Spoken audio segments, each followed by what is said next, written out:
আল্লাহ তাআলা বলতেছেন, তিলকা দারুল আখিরাতু নাজআলুহা লিল্লাযীনা লা ইউরিদুনা উলুওয়ান ফিল আরদি ওয়ালা ফাসাদা।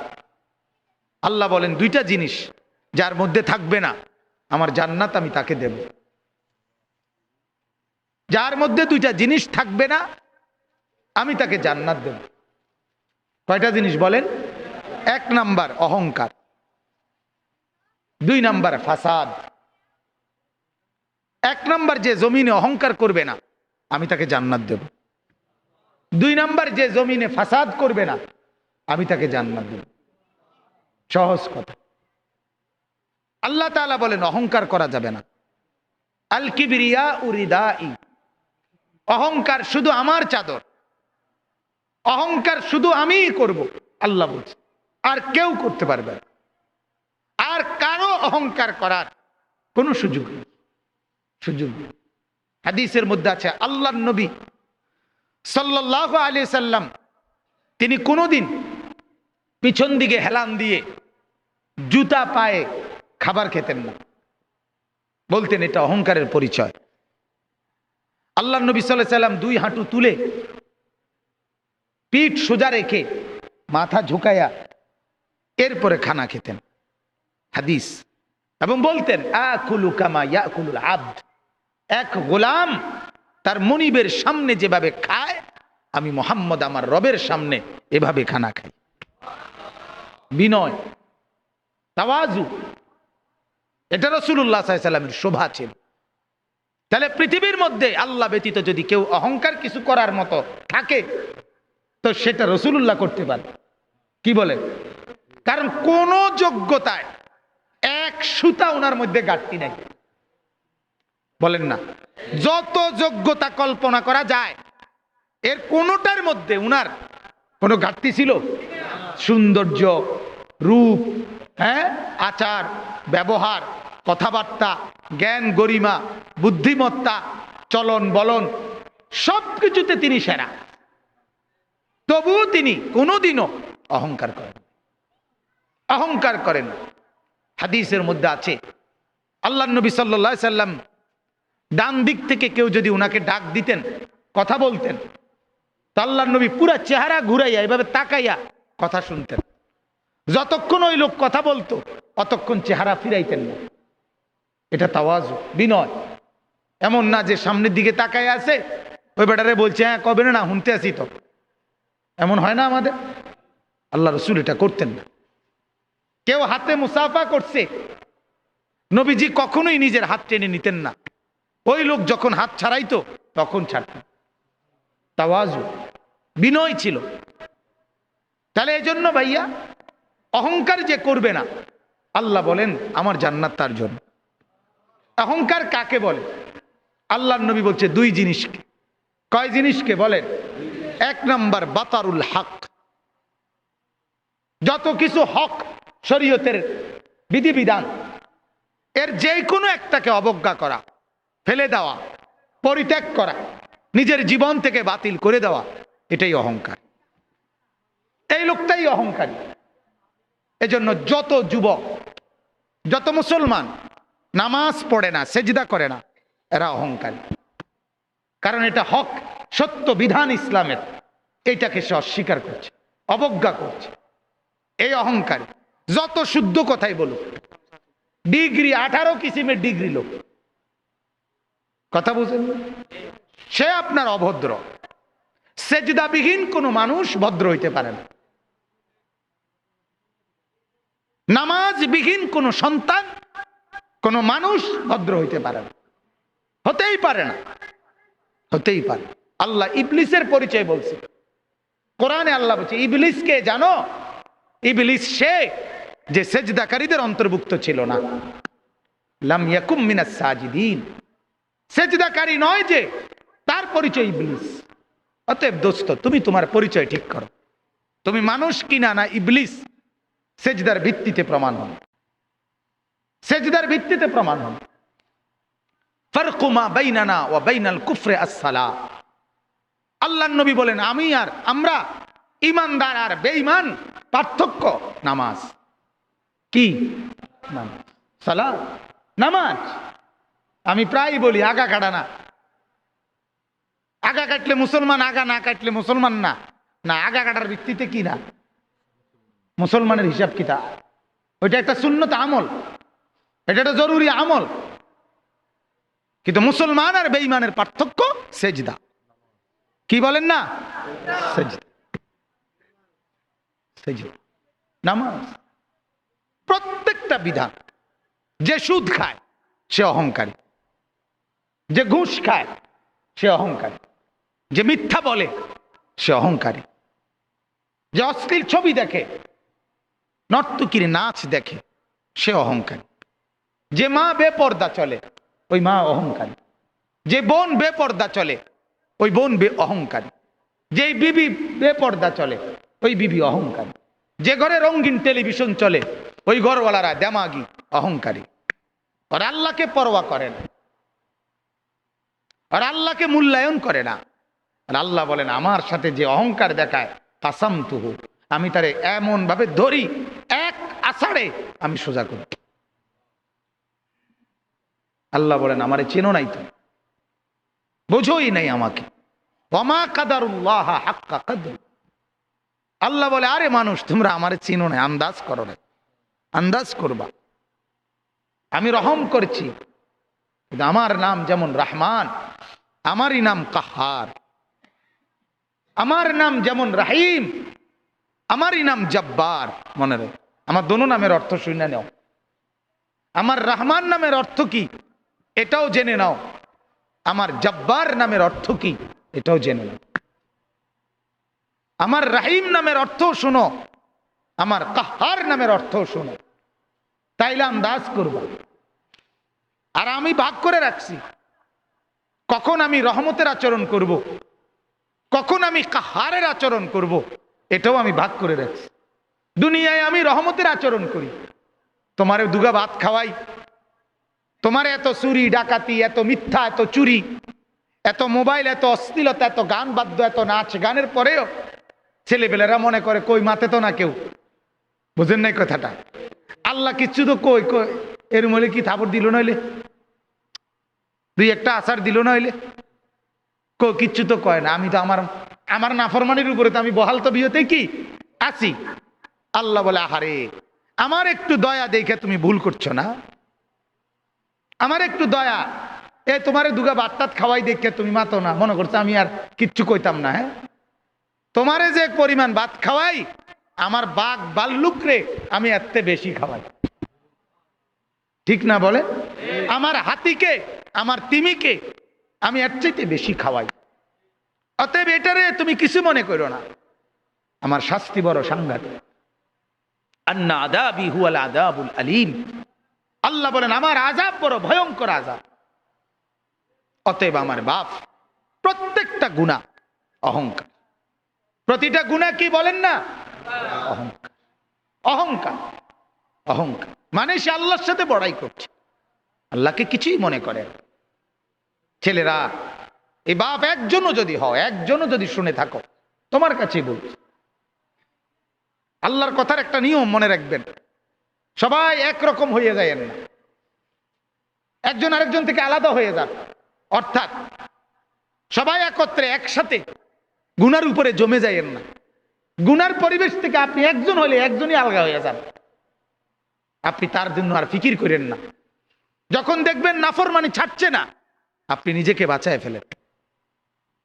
হাদিসের মধ্যে আছে, হযরত হুযায়ফা রাদিয়াল্লাহু তাআলা আনহু বলছেন, ইয়া রাসূলুল্লাহ, যদি আমি কখনো এমন দেখি যে আমার সমাজের প্রত্যেকেই গুনাহ আর নাফরমানির মধ্যে মজবুত হয়ে গেছে, আমি কি তখন তাদের সাথে মিশে যাব? আল্লাহর নবী বলছেন না, প্রয়োজনে গাছের গোড়ালি, গাছের শেকড় কামড়াইয়া ধইরা হইল, একলা হইল, নিজেকে বাঁচাইবে। বুঝছেন? আমরা দিবানিশি বলে যাচ্ছি, এর ভিতরে দিয়া গোটা পৃথিবী আমল না করুক, তো নিজের ব্যাপারে সিদ্ধান্ত নিয়ে রাখছি আমি নামাজ পড়বই। আমার শায়েখ আল্লামা মুফতি মুশতাকুন নবী সাহেব বলে এই কথা, যে জিকিরের কথা আমি দিন রাত বলে যাচ্ছি, আর বলার দ্বারা যে পড়ছে তো পড়ছে, কিন্তু কেউ যদি না পড়ে, আমি মুশতাকুন নবী সিদ্ধান্ত নিয়ে রাখছি আমি জিকির করমুই। হুজুরের কথা এটা, আমি এটা করমুই, বাকি অন্য করেও বলতেছি। এখন যদি কেউ না শুনে অসুবিধা কি? 300 বছর দাওয়াত দিছে, এমন নবী পৃথিবীতে ছিল একজনও ঈমান আনে নাই, হাদিসে আছে। বুঝেন নাই? একজনও কি আনে নাই? কিছে? ওই নবী মার গেছে নাকি? ওই নবী বাদ। সূরা ইয়াসিনের মধ্যে আছে 3 জন নবী একত্রে দাওয়াত দিছে, 3 জন রাসূল। ফাআযাযনা বিসালিসিন, তৃতীয় জনকে দেওয়ার পরে 3 জন রাসূল, 3 জন রাসূলের দাওয়াতে ঈমান আনছে শুধু একজন। ওয়াজাআ মিন আকসাল মাদিনাতি রাজুলুন ইয়াসআ, একজন। কি হইছে? এজন্য বাপ, এটা ফিকির করা আমার দ্বারা যেন অহংকার না হয়। আমি অনুরোধ করছি, আপনারা যারা শেষবারে বসলেন, আল্লাহ আপনাদের উপরে রহম করেন। আপনাদের কাছে অনুরোধ বাজার, যখনই কোরআনের কথা শুনবেন, আল্লাহর কথা শুনবেন, দিল সাফ করে বসবেন, নিয়ত করে বসবেন। 6 ঘন্টা না শুনলেন, 1 ঘন্টাই যখন শুনবেন, একদম ফারেক হইয়া, কোন দোস্ত বন্ধু লগে না লইয়া, একলা চুপচাপ শুনবেন। বন্ধুকে বলে দিবেন তুই আনতে সর, আমি আমার কথাই শুধু শুনবো। এখন দেখবেন এতে ফায়দা হয়, এতে ফায়দা হয়, উপকার হয়। আজকে এজন্য এই গুনার উপরে জমে থাকা, ঠাট্টা মনে করা, ওয়াজটাকে ঠাট্টার বিষয় বানায়, হাসে, ব্যাটকায়, কিচ্ছা কয়, গল্প করে, তামসা করে, এটার নাম ওয়াজ। মানুষ জমছে না বাজান, না বাজান। আখেরাতে লোক সংখ্যার ভিত্তিতে নেকি না, লোক সংখ্যার ভিত্তিতে না, না না। কোরআনে আল্লাহ বলছে আমি কোয়ান্টিটি না, আমি কোয়ালিটি দেখব। আমি পরিমাণ না, গুণগত মান দেখব, গুণগত মান। কারো এক সেজদা 7 আসমান আর জমিনের চাইতে ভারী হবে, কারো 1 কোটি সেজদা ওজনে আসবে না। ওই যে সুন্নত মোতাবেক হয় নাই, কোরআনে আছে ফালা নুকিমু লাহুম ইয়াউমাল কিয়ামাতি ওয়াজনা। কোন কোন নাফরমানের সমস্ত আমল ওজনে আসবে না, মানে এটা 1 কেজি হইতো না। এই জন্য ভাইয়া মাকসাদ স্পষ্ট হওয়া চাই। আমাদের ভিতরে ইখলাস দরকার, আমারও, আয়োজকদেরও, শূন্যওয়ালাদেরও, নাহলে কাঙ্ক্ষিত খরচ হয়। প্রতিটা মাহফিলে কষ্ট আছে, প্রত্যেকটা মাহফিল মেহনতের মাহফিল। এনে আইসা বক্তা হিসাবে শুধুমাত্র 1000 টাকা চুক্তি করে নিয়ে যাওয়া, এটার নাম জিন্দেগি না। এর পিছনে অনেক শ্রম ব্যয় আছে। তাহলে এটার একটা ফলাফল চাইতে হইব, কথা বলেন না? ফলাফল এটাই কি যে লোকেরা বললো তারার মাহফিলে লোক হয়েছে, এটাই ফলাফল? এটাই প্রাপ্তি? তারার মাহফিলে লোক হয়েছে না, এটাই অপ্রাপ্তি? এটা ব্যর্থতা? তাহলে প্রাপ্তি এবং ব্যর্থতা তো এটা না। কয়জন আল্লাহর বান্দার কলিজায় আখিরাতের মহব্বত আসছে, এটা দেখার বিষয়। কয়টা ছেলের ভিতরে নামাজের জজবা আসছে, এটা দেখার বিষয়। এই জন্য আমার অনুরোধ, আল্লাহ তাআলা বলে বান্দা অহংকার করলে আমি জান্নাত দেব না, আর অহংকার না করলে আমার জান্নাত তোমার জন্য। আর প্রতিটা নাফরমানি অহংকার, অহংকার। 2 নম্বর হলো গামতুন নাস, অপরকে তুচ্ছ করা, মানুষকে তুচ্ছ তাচ্ছিল্য করা যে কোনো ভাবে, এটা অহংকার। এটা কি বলেন না? অহংকার। অতএব আল্লাহ বলেন অহংকার করবে না, আমার থেকে জান্নাত বুঝে নিবা। আর আমি অল্প কথার জন্য বললাম, অহংকার 2 জিনিস। আল্লাহ আল্লাহর রসুলের কোনো নাফরমানি হওয়া, এটাই অহংকার। আর মানুষকে হেয় করা, এটাই অহংকার। আমরা দ্বিতীয়টা যদিও কিছুটা বুঝি, প্রথমটা বুঝি না। বুঝেন নাই কথাটা? একজন আরেকজনরে হেয় করা, এটা যে অহংকার কয়, এটা মোটামুটি সবাই বোঝে। এটা কইতেও পারে একজন, পেটাগিরি দেহ হুডাঙ্গিরি মারো, হ্যাঁ কিন্তু মূলত দুটোটাই অহংকার। গুনাহ অহংকার। কারণ গুনাহ মানেই তো হলো তুমি আল্লাহকে কি করছো না, পরোয়া করছো না। মেম্বাররে ভয় করছো অথচ মেম্বার সামনে নাই, অথচ আল্লাহ তো সামনে। চেয়ারম্যানরে ভয় করছো অথচ চেয়ারম্যান তো সামনে নাই, আল্লাহ তো সামনে। আল্লাহ আমার সাথে আছে কিনা বলেন? আল্লাহ আমাকে দেখছেন না কখন? আল্লাহর আড়ালে আমি কখন? কথা কয় না। কোন সেকেন্ড, কোন পলক? 2 নাম্বার, ওয়ালা ফাসাদান। আল্লাহ বলেন ফাসাদ যে করবে না। ফাসাদ কি? ফাসাদ মানে জুলুম। জুলুম কি? একই অর্থ, গুনাহ। অর্থাৎ আমার কাছে যা প্রাপ্য আল্লাহ আল্লাহ রসুলের পক্ষ থেকে, এর ব্যতিক্রম করাই জুলুম, এর ব্যতিক্রম করাই বিশৃঙ্খল। একই অর্থ। অর্থাৎ এখন নামাজের ওয়াক্ত, এখন নামাজ না পড়া, এটাই ফাসাদ, এটাই বিশৃঙ্খলা, এটাই সমাজের অশান্তির কারক। হালাল খাওয়ার কথা, হালাল না খাওয়া, এটাই অশান্তির কারণ। সমাজের এত বিশৃঙ্খলা কেন? কেন? 5ম শ্রেণীর ছাত্রী ধর্ষিতা, 7ম শ্রেণীর ছাত্র ধর্ষক, নির্যাতনকারী। নাউজুবিল্লাহ। আমরা কোথায় নেমে আছি? গুনাহ আমাদেরকে কই নামায় দিছে? সিনেমার নর্তকী প্রথম বলল তার পেটে সন্তান, তার কিছুদিন পরে বিয়ে করল, বাচ্চা হইল আগে, বিয়ে করছে এরপরে। তোমার কি আশ্চর্য দেশ, কি আশ্চর্য! এটাও ফেসবুকে, এটাও মোবাইলে। তার মানে গুনার উপরে আরো দম্ভ, অহংকার, গুনার প্রদর্শনী।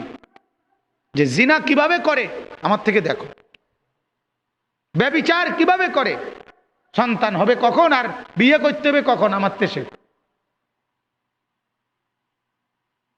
একবার একজন নাম করা খেলোয়াড় আছে, আর্জেন্টাইন খেলোয়াড় নাকি মেসি, সে পত্রিকা আসছিল, 2 সন্তান নিয়া ওই মহিলারা এরপর বিয়ে করছে।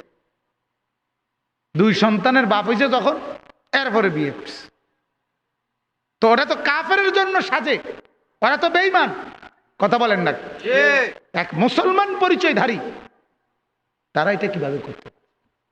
অথচ এটা, এই সমস্ত নর্তকী সিনেমার, এরা হয়ে যায় আমাদের মহিলাদের পছন্দের মানুষ। এই জন্য বাপ, প্রত্যেকটা জুলুম, প্রত্যেকটা গুনাহ ফাসাদ, বিশৃঙ্খলা, সমাজকে স্থায়িত্ব দিবে না। আপনারা জানেন না, আমরা দিবানিশি বলি বাজান, চতুর্দিকের মসজিদ মাদ্রাসাগুলো, কোরআনের হাফেজরা, ছোট ছোট মাসুম বাচ্চা যারা কোরআন পড়ে, বিশ্বাস করেন এদের বরকতে জমিন টিকে আছে।